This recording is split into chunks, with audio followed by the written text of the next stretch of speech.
Octobre 1996. Émile Louis a purgé sa peine pour des attouchements commis sur des jeunes femmes confiées à la DAS de Lyon. Il vit à Draguignan, en paisible retraité avec sa nouvelle épouse. Malgré les révélations de l'émission Perdu de vue, l'ancien chauffeur de bus tient tête avec aplomb aux journalistes qui le confrontent aux nombreuses coïncidences troublantes dans son histoire. À Auxerre, le malaise s'enracine. Sous la pression médiatique et celle des familles des disparus, le juge d'instruction saisit la section de recherche de Paris. Mais où sont les preuves ?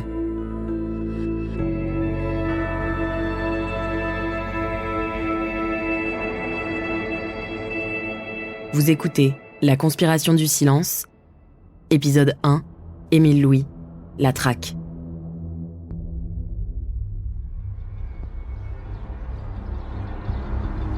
Je me souviens, ça va être début octobre 96. Je décroche le téléphone pour appeler Émile Louis, quoi.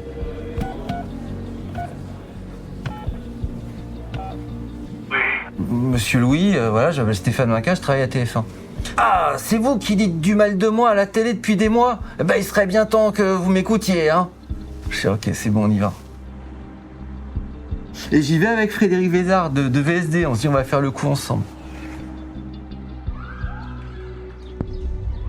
On y va sans caméra, parce que bon, on s'est dit que c'était la première fois et qu'il y avait peu de chances que Émile Louis nous laisse le filmer. Si on doit arriver, il est midi, on se regarde un peu comme deux couillons, là, en se disant on va vraiment aller voir un type pareil, enfin un type qu'on soupçonne d'être tueur en série, on y va, et on y va. On frappe à la porte et puis ma foi, il y a ce vieux monsieur là qui nous ouvre. Et puis on s'assied voilà, comme ça dans le canapé, il se met en face de nous. L'ambiance est un peu surréaliste. Et puis on commence à lui poser des questions.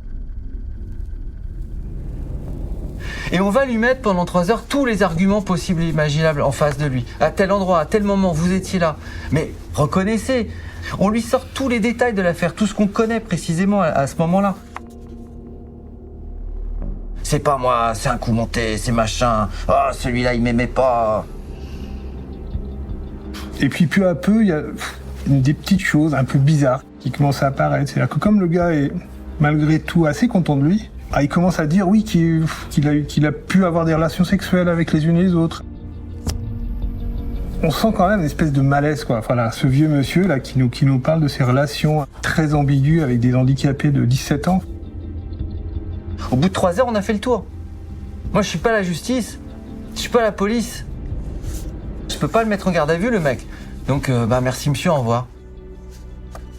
On sort avec la sensation que l'affaire est pas finie et que ce type-là, il faut pas le lâcher. Enregistrement d'Émile Louis, décembre 2000. Comment vous vivez aujourd'hui ? Comment je vis ? Ouais. Mais je suis bien dans ma peau. Je suis heureux avec ma femme. Mais j'en ai marre qu'on vienne me faire chier à chaque fois avec ça. On vient toujours m'emmerder avec ces histoires-là que je suis la bête-toire. Je suis pas une bête-toire, je suis pas un criminel, je suis pas un assassin, c'est tout ce que je veux vous dire. Pas plus qu'un violeur. Et encore bien moins un pédophile. Certains ont l'air de dire. Je m'appelle Frédéric Vézard, je suis journaliste et j'ai couvert l'affaire des disparus de Lyon pour VSD puis Le Parisien. Moi, je suis à la fois jeune journaliste, je bosse dans un magazine qui est plutôt un magazine outsider. Stéphane Maquin a sollicité des médias nationaux et il ne trouve pas évidemment beaucoup d'écho.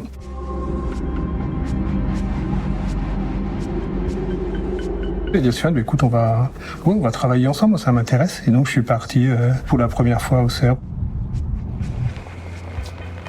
À Auxerre, je retrouve Guillermo Noir et Pierre González de Gaspard. Ils attendent un maximum de soutien médiatique et donc ils vont réussir comme ça à embarquer quelques journalistes dans l'affaire.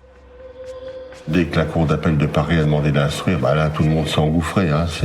On a eu tous les médias quasiment journellement. Pierre Monnoir, président de l'Association de défense des handicapés de Lyon. Et puis il y avait des choses qui sortaient, il y avait des fuites, il y avait des investigations qui étaient faites. De toute façon, il y avait des disparitions qui étaient là. Comment elles avaient disparu, c'était important de savoir. Du 23 janvier 1977 au 26 septembre 1979, ce sont 7 jeunes filles qui sont portées disparues et qui n'ont pas été retrouvées jusqu'alors. Christine Marlot, Jacqueline Weiss, Chantal Gras, Madeleine de Juste, Françoise et Bernadette Lemoine et Martine Renaud. Je suis Elsa Vigoureux, je suis grand reporter à l'Obs. J'ai travaillé pendant 10 ans sur l'affaire des disparus de Lyon, d'abord au Journal du Dimanche, puis au Nouvel Observateur. J'ai des souvenirs de Lyon gris.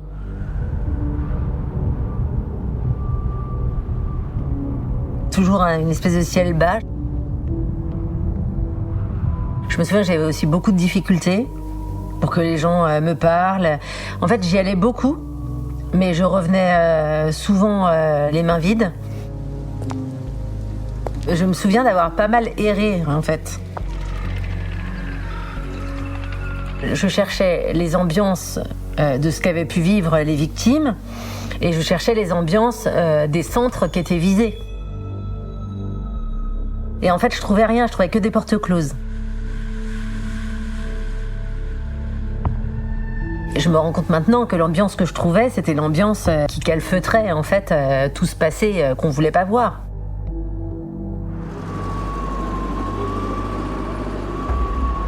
En 1997, la justice s'intéresse enfin aux disparus de Lyon. Les familles reprennent espoir, bien évidemment, tout en ayant la conviction que malheureusement leur sœur avait été tuée. Espoir au moins de découvrir la vérité et de savoir ce qu'était devenu leur sœur. L'enquête est ouverte, confiée à un juge auxerrois qui s'appelle Benoît Lewandowski, qui est un juge assez inexpérimenté, qui commence à faire travailler les gendarmes d'Auxerre. Les gendarmes commencent les fouilles. Ils trouvent 2 petits morceaux d'os et ce qui semble être des semelles. Ils font des fouilles, il se trouve que ce sont des os d'animaux. Et donc là, tout le monde rigole. Ah, vous voyez bien, ça c'est pas sérieux cette affaire-là, il n'y a pas d'affaire. Donc là, tout le monde pense que ça va s'arrêter, mais Pierre insiste, lâche pas l'affaire. Ils vont même jusqu'au ministère de la Justice pour dire non, mais c'est pas possible, l'enquête, faut pas la faire comme ça, etc. Et donc la décision est prise par le juge de saisir effectivement la section de recherche de Paris. Leur mission est très claire, c'est tant qu'Émile Louis n'est pas en garde à vue, vous lâchez pas. Voilà, vous êtes à 100% là-dessus. Je m'appelle Éric Barou, j'étais enquêteur à la section de recherche de Paris. Nous avons été saisis par le juge Lewandowski le 18 novembre 1997. Quand on est saisi par le magistrat instructeur, on a très peu d'éléments. On a les auditions et les investigations qui ont déjà été menées depuis que la brigade des recherches d'Auxerre est saisie. Et on a quelques documents manuscrits de Jambert. On a les 7 noms. Il nous explique un petit peu le dossier et éventuellement il y a un chauffeur de bus qui pourrait être impliqué dans l'affaire. Ça vous faisait pas bizarre de fuir voir ces filles-là? On me dit, elles ont fugué. Qui c'est qui vous disait qu'elles... Les gens, ils disaient qu'elles s'est sauvée. Les responsables du IME? Non, pas toutes sortes de gens. Hein. Ouais.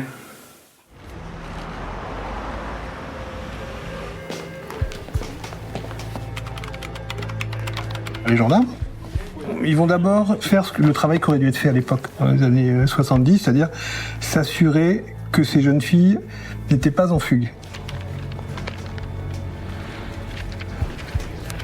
Ça fait 25 ans qu'elles ont disparu, approximativement. On a commencé nos propres investigations à chercher toutes les familles des jeunes filles disparues. La plupart des jeunes filles ont été placées ou dans des institutions ou dans des familles d'accueil. Donc ça a déjà été très compliqué.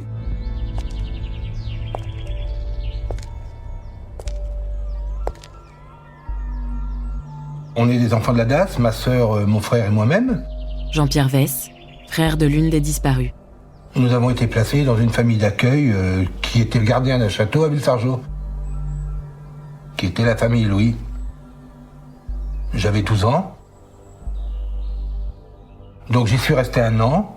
Mon frère y est resté quelques semaines, quelques mois, je crois. Et ma sœur y est restée plus longtemps, elle. Ah, Jacqueline, c'était une fille très gentille, très douce. Elle savait lire, elle savait écrire, elle pouvait prendre le train toute seule, elle pouvait faire des choses toute seule. Hein.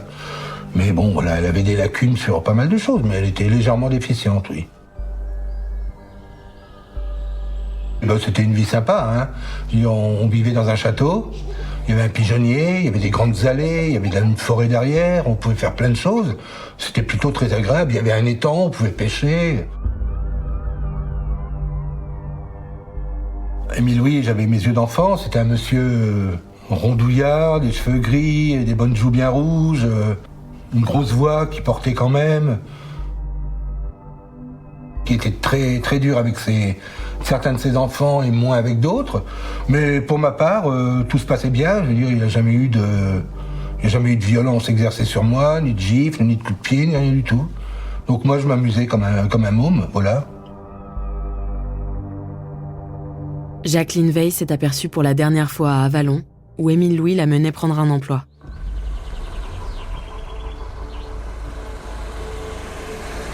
Et puis là, tout s'est effondré d'un coup. Je savais que tous mes petits rêves que je m'étais bâtis pendant toutes ces années tombaient par terre. Que ma sœur n'était pas quelque part avec des enfants heureuse de vivre. Je savais qu'il lui était arrivé quelque chose finalement. Et donc j'étais gérant salarié à l'époque et puis tout s'est effondré sous mes pieds. J'ai quitté mon emploi parce que je n'arrivais plus à l'assumer. Donc je me suis rendu aux émissions, je me suis porté partie civile. Et puis voilà.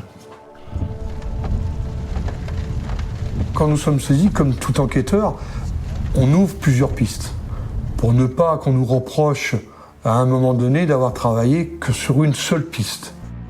Je pense que je dois être le premier à être entendu par la SR. Stéphane Minca, journaliste. Et je file l'intégralité du dossier. Mais j'ai pas les preuves. Donc effectivement, la piste d'Émile Louis avait déjà été ouverte par Jean-Bert, par les enquêteurs de la BR. Donc cette piste-là, on l'a gardée, on a travaillé. Mais nous, en même temps, on a ouvert la piste sur un trafic d'êtres humains, éventuellement, sur la prostitution, puisqu'on avait entendu parler de l'affaire Dunant. Et au fur et à mesure de ces 3 années, et des investigations qu'on menait sur chacune de nos pistes, les portes se sont fermées pour en avoir plus qu'une, celle d'Émile Louis.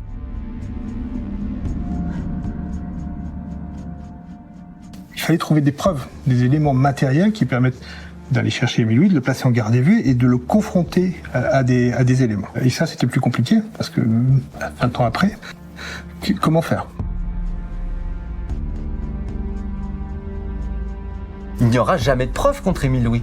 Je veux dire, on a un faisceau de présomption phénoménal, il est à chaque fois présent, mais on n'a pas une putain de preuve.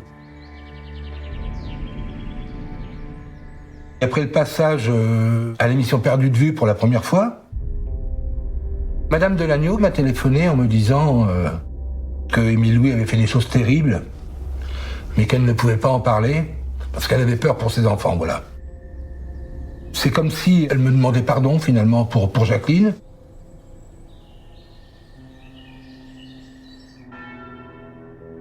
Tout le monde me disait que c'était une ambiance qui permettait que Émile Louis agisse comme il agit. Pour moi, le mystère, il était là. C'est comment c'était possible de tout savoir et en même temps de rien vouloir voir, quoi. Effectivement, il y a des services qui traînent les pieds, sans citer Lapage, sans citer M. Decuper qui a traîné les pieds pour nous donner les dossiers des différentes jeunes filles. Ils n'ont pas fait attention, ils n'ont rien vu, ils n'ont pas été prévenus de choses, voilà, ils ne savent rien. C'était pas possible de se dire que sur un espace géographique si petit, il y a autant de choses qui se produisent, qui sont dramatiques, et qu'on ne voit pas. Donc il y avait forcément un problème. On était certain de le mettre à un moment donné en garde à vue, mais il fallait quand même que nous ayons différents éléments pour pouvoir lui poser des questions.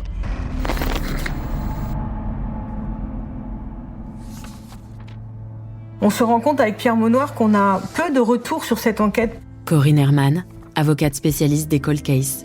Nous avons fourni beaucoup d'éléments à la justice, beaucoup de témoignages, beaucoup de documents. Nous avions des lettres, nous avions des preuves qui appartenaient aux victimes mais qui n'avaient pas été demandées par les enquêteurs. Je me suis dit à l'époque que faire intervenir un enquêteur qui allait parler aux autres enquêteurs, valoriser nos arguments, ça pouvait être un atout. Nous connaissions Jean-François Abgral et nous savions qu'il venait de quitter la gendarmerie. Je m'appelle Samuel Luret, je suis journaliste et j'ai réalisé en 2000 le film Détective contre tueur en série. L'idée, c'était vraiment de suivre le travail d'un détective privé qui avait été quand même un des cadors de la gendarmerie nationale. Donc l'idée, c'était d'un côté que Jean-François Abgral nous serve de lien avec la gendarmerie, la section de recherche de Paris, qu'il transmette les éléments que nous avions directement, puisqu'on n'arrivait pas à aller assez vite sur l'instruction avec le juge d'instruction. Et le deuxième aspect, c'était de revérifier des éléments dont nous disposions, mais de les remettre dans leur contexte, de peut-être les compléter. Quand Jean-François s'est emparé du dossier, une des premières choses qu'il a décidé de faire, c'est d'aller entendre les familles des victimes. D'expérience, il sait qu'il y a toujours quelque chose à aller chercher, à rediscuter. Jean-François Abgral rend visite à Gisèle Gras, la mère de Chantal, disparue le 20 avril 1977. Elle lui révèle avoir reçu une lettre d'Émile Louis. Et l'histoire de la lettre, elle arrive comme ça.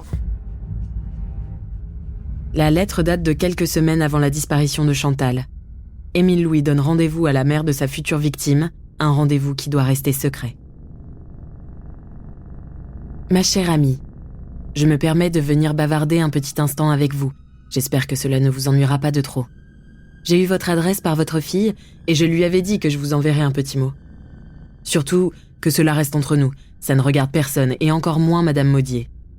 Je vous ai attendu à la gare l'autre jour, et je n'ai pas vu de Gisèle. J'ai pensé que vous aviez prolongé votre séjour à Péreuse. Quand vous viendrez la prochaine fois, vous me direz à quelle heure vous arrivez à la gare de La Roche-Migène. J'irai vous chercher tout seul pour faire avec vous plus ample connaissance, car dans le fond, je ne sais pas grand-chose de vous, à part que je vous trouve bien gentil et sympathique. Votre petite Chantal est toujours aussi gentille. Elle vient avec moi dans le car jusqu'au bout de mon circuit, et je la ramène avec moi à 19h15 le soir. Je lui fais prendre ses responsabilités, car c'est la plus âgée de toutes ses camarades.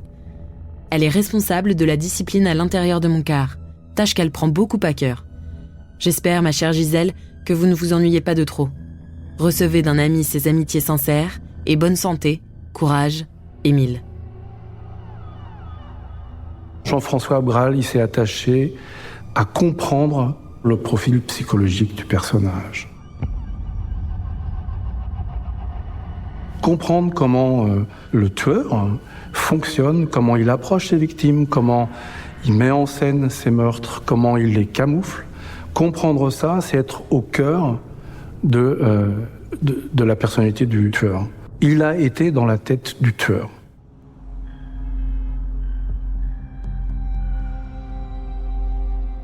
Début 2000, la fille d'Émile Louis contacte les enquêteurs. Marie Mévinet, c'est la fille aînée d'Émile Louis. Sa mère, en fait, avait dit à Maïline, écoute, il y a dans le garage de la maison une valise. Ce sont des affaires que ton père a oubliées. Une valise qu'il a cherché à récupérer plusieurs fois. Témoignage de la fille aînée d'Émile Louis. On a cherché et on a trouvé des vêtements qu'elle ne reconnaissait pas et que je ne reconnaissais pas non plus. C'était uniquement des effets féminins qui moi, me paraissaient quand même passer d'un autre temps, quand même. Des trucs que moi, je n'aurais jamais portés. Elle m'a dit, je savais bien qu'un jour ou l'autre, de toute façon, ça arriverait. Moi, j'étais persuadée quand même que ça avait quelque chose à voir avec la disparition de ces jeunes femmes. Si on retrouve les ADN sur ces vêtements. Mais sur quels vêtements? Qu'on a trouvé dans le garage. Je vous dis, ça peut être ma femme décédée, mon ex-femme décédée, qui les a mis sur Jacqueline Vest. Mais autrement, il y avait personne d'autre. Ou alors des bonnets de gosse ou des gants de gosse qui laissaient dans le car. C'est tout. Ouais.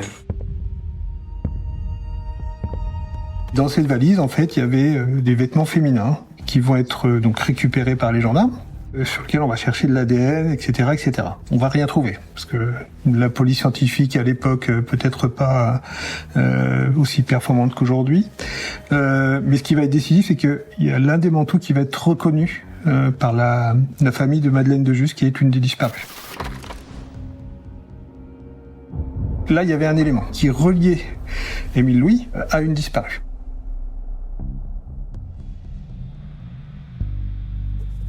Quand Jean-François se replonge dans le dossier, il s'aperçoit que Émile Louis a été condamné 2 fois, et notamment dans le Var, en récidive, pour agression sexuelle sur mineur.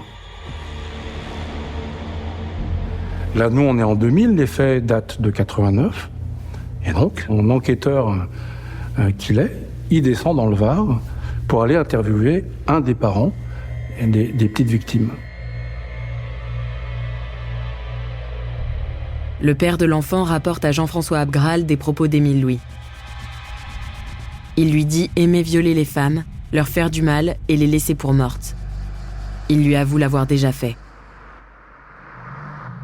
Là encore, il va accumuler des éléments qui permettent de dessiner, toujours de façon plus précise, la façon dont pense Émile Louis. En enquêtant dans le Var, les journalistes découvrent une autre victime d'Émile Louis. 25 novembre 1986, au camping du Blavet. À l'époque, dans le Var, Émile Louis a des fréquentations de jeunes femmes du camping. Éric Barou, ancien enquêteur de la gendarmerie. Notamment une jeune femme qui est juste en face de sa caravane. Jeune femme qui est découverte un matin inanimée. Le médecin qui se présente sur les lieux déclare qu'il s'agit d'une mort naturelle. Je pense que c'est pas une mort qui est très très naturelle et que éventuellement on aurait pu lui poser certaines questions. Dans le Midi, on m'a demandé de ne pas aller là-bas. Pierre Monnoir, président de l'association de défense des handicapés de Lyon. Parce qu'ils avaient beaucoup peur que je puisse aller faire des enquêtes là-bas. On n'a pas voulu enquêter sur son parcours criminel après Lyon, quand il est parti dans le sud. Didier Seban, avocat à la Cour. On a essayé de ressortir le dossier, mais on n'a pas voulu nous permettre de le faire. Donc je pense qu'on ne sait pas tout, loin de là, du parcours d'Émile Louis. Le 23 novembre 1989, Émile Louis est condamné à 5 ans de prison pour attouchement sur mineur. Il déclare « Je ne me rendais pas compte que c'était des gestes déplacés ».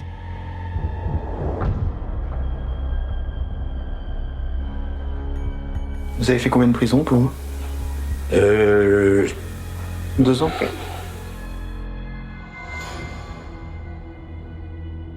Émile Louis est incarcéré en Corse, à Casabianda, la seule prison libre de France. Un centre de détention sans murs, sans barreaux, sans verrous et presque sans gardien. Durant sa détention, il conduit le bus transportant les enfants du personnel pénitentiaire. Libéré en mai 1992, il s'installe à Draguignan et rencontre sa nouvelle femme, Chantal Paradis.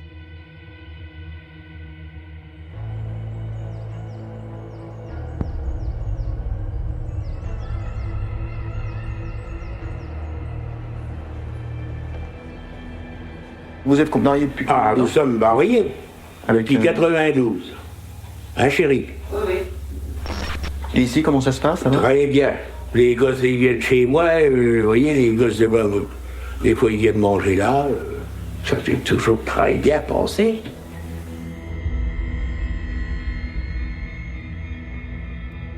Septembre 2000, Draguignan.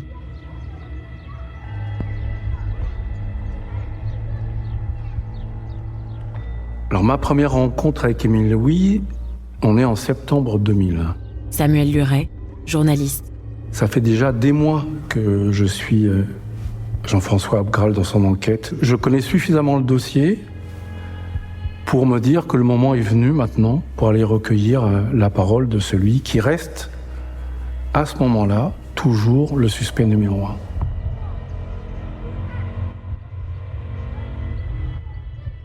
Émile Louis refuse de s'exprimer et menace même Jean-François Abgral et Samuel Luret de sortir son fusil.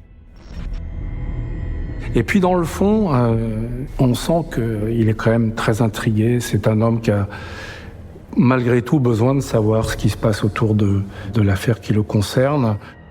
Je n'en tire, si je puis dire, pas grand-chose. Il va s'instaurer quand même sur cette histoire quelque chose d'assez particulier. Je pense que c'est l'affaire dans laquelle les journalistes et les enquêteurs ont travaillé le plus de concert. Avec la presse, il y a un échange d'informations. Je dirais même que les journalistes sont souvent les meilleurs enquêteurs. Corinne Herman, avocate spécialiste des cold cases. C'est eux qui nous remontent les meilleures informations. Tout le monde se disait que c'était le seul moyen d'avancer, quoi. Voilà. Il y avait cette stratégie-là quand même qui avait été élaborée par le colonel Patin. Ils se sont dit très vite que pour faire craquer Émile Louis, pour l'amener à se découvrir, il fallait lui mettre une pression médiatique constante. Montrer que l'enquête se poursuivait, qu'il ne serait jamais tranquille. Octobre 2000, Draguignan. La deuxième fois que je viens voir Émile Louis, on est en octobre. La machine médiatique s'est remise en marche. L'idée qui me passe par la tête, c'est de le filmer, lui, en train de se regarder à la télévision. C'est plus le même homme que je découvre la deuxième fois. Tout à coup, l'étau se resserre. Une des images qui me vient de tournage, c'est de le voir, lui, cette espèce de masse un peu recroquevillée sur lui-même, tendu, le dos courbé, enchaînant cigarette sur cigarette, se regardant sans un mot ou à peine. Et là, je sens qu'il est inquiet. Alors, c'est vrai qu'il essaye de donner le change. Un peu de désinvolture. Ils ont rien. De toute façon, c'est prescrit. Donc, on sent malgré tout ce côté comme ça, un peu assuré, que dans le fond, c'est pas du tout ce qu'il pense. Il est absolument inquiet de la tournure des choses. Ça, c'est quelque chose que je ressens très fort à ce moment-là. Et qui va dans le sens, malgré tout, de la culpabilité.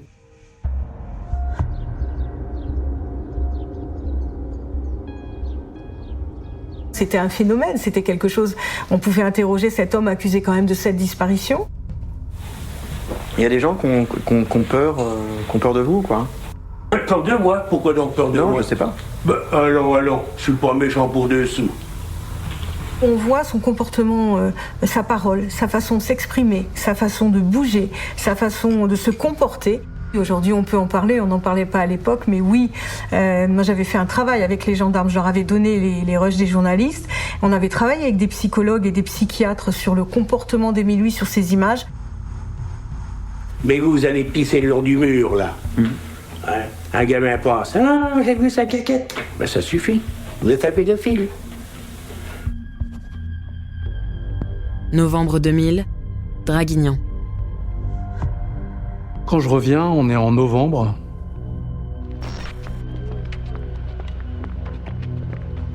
Je sais que c'est la dernière fois. Mon idée, c'est de le faire parler sur son enfance. Essayer de comprendre l'homme, si je puis dire, derrière le tueur.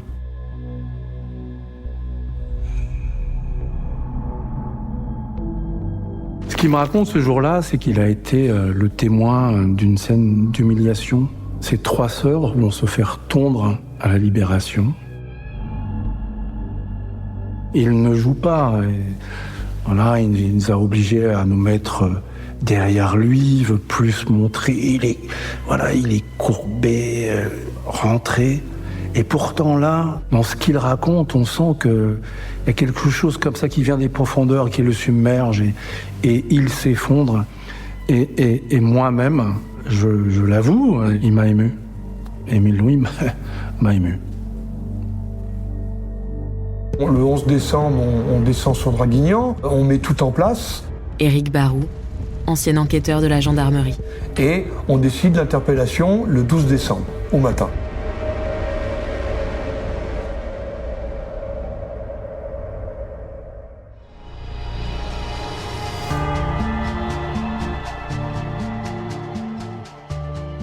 Vous venez d'écouter La Conspiration du silence.